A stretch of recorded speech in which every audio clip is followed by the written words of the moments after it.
22 अप्रैल 2025 को इंडिया के खूबसूरत हिल स्टेशन पहलगाम में होने वाला एक जारहाना टेररिस्ट अटैक,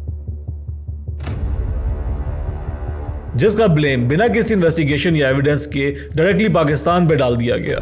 अब इसी अटैक को बेस बना के 7 मई 2025 को इंडिया ने पाकिस्तान पे एयर स्ट्राइक की है। अब ये कोई नॉर्मल सर्जिकल स्ट्राइक नहीं थे, इस बार इंडिया ने इंटरनेशनल बॉर्डर को तोड़कर सिविलियन एरिया को अटैक किया। अब इसके जवाब में पाकिस्तान आर्मी का स्ट्रॉन्ग इमीडिएट रिटेलिएशन, ना सिर्फ इंडियन जेट्स को रोका गया बल्कि 5 जंगी जहाज गिरा दिए गए। एलओसी और बॉर्डर पर भरपूर जवाब दिया गया। लेकिन की पॉइंट ये है कि पाकिस्तान ने अभी तक किसी भी सिविलियन एरिया को टारगेट नहीं किया। इंडिया में एक रिवायत बन चुकी है, किसी भी किस्म का अटैक को blame most of the time Pakistan पे ही डाला जाता है। अब ये मैं नहीं कह रहा, ये हिस्ट्री और फैक्ट्स हैं, आप लोग यकीनन इसकी तस्दीक करने का हक रखते हैं। Pahalgam attack Indian occupied Jammu and Kashmir के इलाके पहलगाम में हुआ, जहां 5 दहशतगर्दों ने गैर मुस्लिम टूरिस्ट को निशाना बनाया।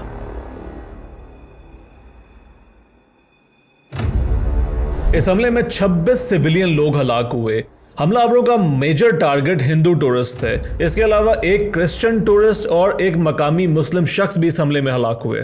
अब इस अटैक के बाद इंडिया ने पाकिस्तान पे क्रॉस बॉर्डर टेररिज्म का इल्जाम लगाया, जिसकी बेस पे इंडिया ने पाकिस्तानी डिप्लोमेट्स को एक अल्टीमेटम दे दिया मुल्क से बाहर निकलने का। इसके अलावा बॉर्डर्स को बंद कर दिया और मेजर चीज इंडस वाटर ट्रीटी को सस्पेंड कर दिया। इंडिया के लगाए गए तमाम इल्जामात को पाकिस्तान ने कंप्लीटली डिनाई किया और रिटेलिएशन के तौर पर पाकिस्तान ने अपनी तजारत इंडिया के साथ कंप्लीटली बंद कर दी।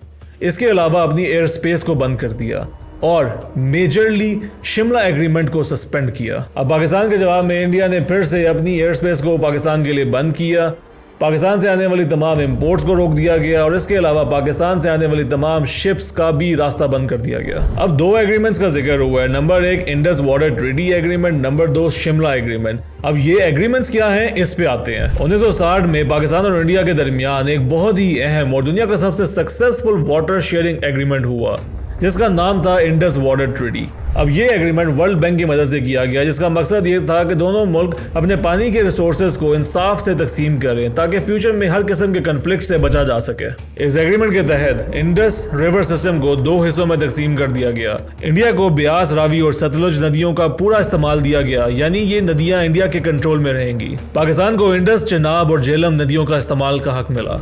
ये नदियां पाकिस्तान की जिंदगी का बुनियादी हिस्सा हैं। अगर इंडिया इंडस वाटर ट्रीटी को सस्पेंड करता है तो पहली बात तो आप ये समझ लें कि ये कोई घर पे लगी मोटर नहीं है जिसका बटन दबाया और बंद।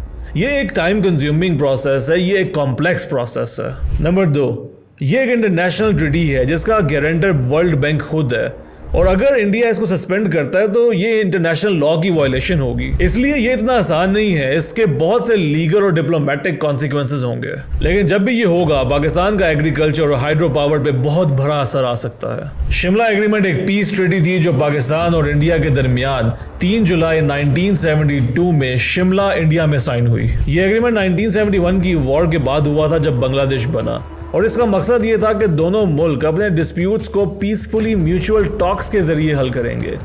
इसी में यह भी जिक्र किया गया कि कश्मीर का मसला भी सिर्फ बातचीत के जरिए हल किया जाएगा। ये एग्रीमेंट बेसिकली बायलैटरलिज्म यानी 2 तरफा बातचीत पर जोर देता है। 7 मई 2025 को इंडिया ने पाकिस्तान के मुख्तलिफ शहरों में मिसाइल स्ट्राइक्स किए, जिसका कोड नेम ऑपरेशन सिंदूर रखा गया। अब इंडिया का कहना यह था कि इन मिसाइल्स का टारगेट लश्कर तैयबा और जैश मोहम्मद के टेररिस्ट कैंप्स थे, और उनका कहना यह था कि उन्होंने किसी भी पाकिस्तान की आर्मी बेस को अपना टारगेट नहीं बनाया। लेकिन पाकिस्तान का कहना यह था कि इंडिया ने सिविलियन इलाकों, मस्जिदों वगैरह को निशाना बनाया, जिसमें 8 सिविलियंस इंक्लूडिंग बच्चे शहीद हुए और बेशुमार जख्मी हुए। अब पाकिस्तान ने जवाब में रिटेलिएट किया, और उनका कहना यह था कि उन्होंने इंडिया के कई जंगी जहाज गिराए और ब्रिगेडियर हेडक्वार्टर को नुकसान पहुंचाया। जबकि इंडिया का कहना यह है कि क्रॉस बॉर्डर शेलिंग की वजह से हमारे बेशुमार सिविलियंस जख्मी हुए और हलाक हुए। अब देखने बैठे पाकिस्तान और इंडिया की दुश्मनी मशहूर तो बहुत है,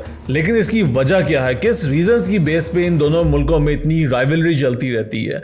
वैसे तो गिनने बैठे बहुत सी रीजंस मिल जाएंगी, लेकिन 4 मेन रीजंस हैं जो मैं आपको बताता हूँ। पहला और सबसे बड़ा मसला इन दोनों मुल्कों के दरमियान है कश्मीर का मसला, और इसी मसले की बेस पे ये मुल्क 3 बार जंग लड़ चुके हैं। अब दूसरा मेजर इशू है क्रॉस बॉर्डर टेररिज्म। इंडिया का कहना है कि पाकिस्तानी बेस्ड ग्रुप्स इंडिया में अटैक करवाते हैं, जबकि पाकिस्तान इस एलिगेशन को कंप्लीटली डिनाई करता है। तीसरा मसला है पानी का मसला। इंडस वाटर ट्रीटी होने के बावजूद दोनों मुल्कों में पानी को लेके मसले चलते रहते हैं। पाकिस्तान का कहना यह है कि इंडिया हमारी नदियों का पानी रोक लेता है, जबकि इंडिया का कहना यह है कि वो सब कुछ एग्रीमेंट के मुताबिक ही कर रहे हैं। चौथा और सबसे खतरनाक इशू है न्यूक्लियर राइवलरी।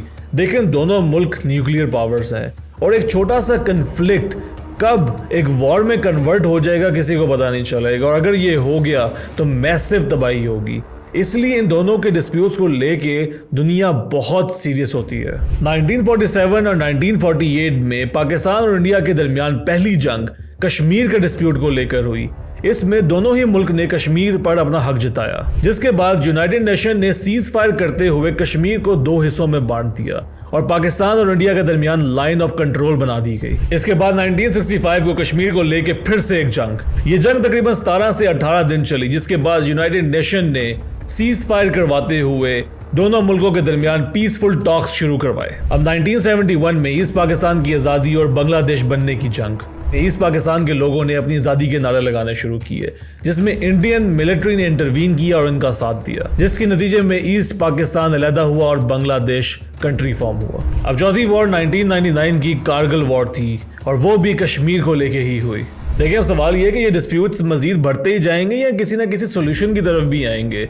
अगर देखा जाए तो दोनों मुल्क न्यूक्लियर पावर है। अगर इनके दरमियान किसी भी किस्म की जंग होती है तो वो एक नॉर्मल जंग नहीं होगी, वो एस्केलेट करेगी, उसमें दुनिया भी इन्वॉल्व होगी। तो आलमी बरादरी को चाहिए कि इस प्रॉब्लम को बहुत ही मैच्योरली सॉर्ट आउट करे, और पाकिस्तान और इंडिया को भी चाहिए, इनकी गवर्नमेंट्स को चाहिए कि एक मैच्योर अप्रोच के साथ एक दूसरे की चीज़ों को देखें, क्योंकि इवेंचुअली जिसको नुकसान होगा वो तो पब्लिक ही होगी।